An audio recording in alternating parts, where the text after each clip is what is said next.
Testataan Dermosilin huulten rajauskynää. Tää huulikynä on sävyssä retro ja tämän värinen on tää niinku paketti. Niin voidaan lähteä testaamaan tätä.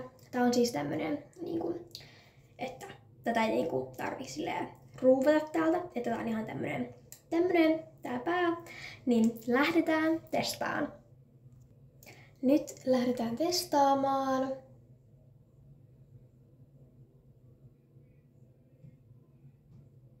Okei. Mä en edes laittanut hirveästi sitä, mutta hyvin tulee niinku väriä ainakin tälleen. Kun tästä kattoo.